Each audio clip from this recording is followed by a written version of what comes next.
Being chairman of a national association on top of a full-time job often means there isn't too much left of the evenings and weekends for other pursuits, particularly when this chairmanship tends to throw in the combined jobs of secretary, treasurer and general public relations man as well. But Richard Jones doesn't mind. He's dedicated to his cause, and it's always very satisfying to complete the formality of enrolling yet another new recruit to his organisation, which aims to help its members enjoy a more full and happy life, and just as important, to educate the rest of us to be a little more aware of the various problems life can present when you're only 4 foot tall. Richard Jones is leader of 350 men and women of small stature all over the United Kingdom who've banded together to form the Association of Research into Restricted Growth. Its priorities are to relieve distress and disadvantages faced by members, to advance education and employment, provide fellowship and better social opportunities amongst themselves, and generally encourage one another to adopt a more positive and confident attitude towards life in a world geared for the person of average size. The now familiar sight of building research scientist Richard Jones and his monster 1947 Alvis cruising around St Albans makes it difficult to believe there'd ever be any such problems at all in his case. But then Richard does admit that the car is something of an overcompensation, which he took on as much for the challenge as for his passion to own a vintage car. And in this way alone he's proving what a certain amount of determination and resourcefulness can do to overcome the frustrations and inconveniences of being small.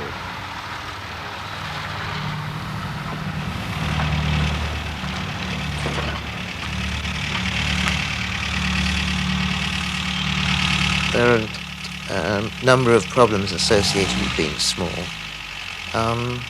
And the aims of the association, it's a self-help organisation, are to try and do something about these various problem areas as we see them, as we can identify them. Credibility in the outside, normal, ordinary world, various physical limitations, not being able to use this and that, not being able to reach this and that. One is generally fairly alone in the world.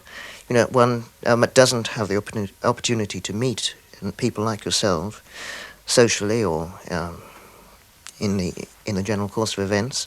One of the aims of the association is to get people together so that they can mix, identify with each other,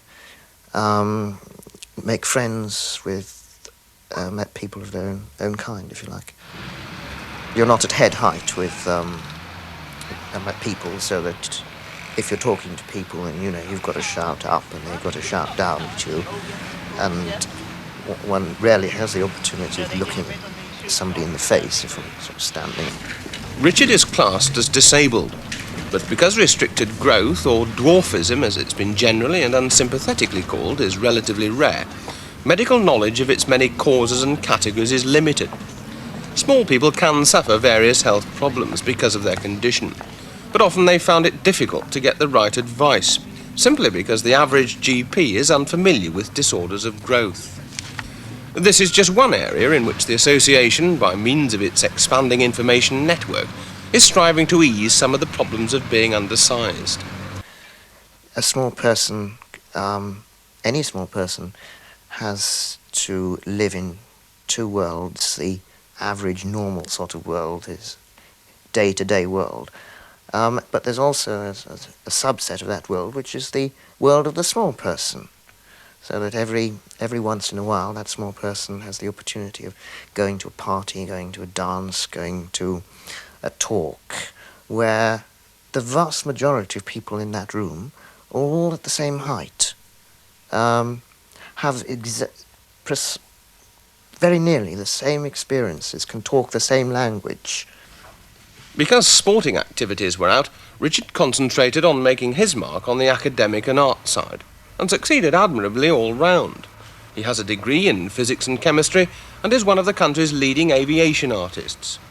Undoubtedly then, if one of the aims of the Association for Research into Restricted Growth is to encourage others by example to enjoy a full and happy life, Then a better example than its chairman there could hardly be. We would like to be treated as normal. Obviously, some concessions should or could be made to us, not being trampled underfoot, if you like, that a type concession. But to be regarded as just any other member of society, useful member of society, not of any particular significance or outrageous significance, just to be considered as normal.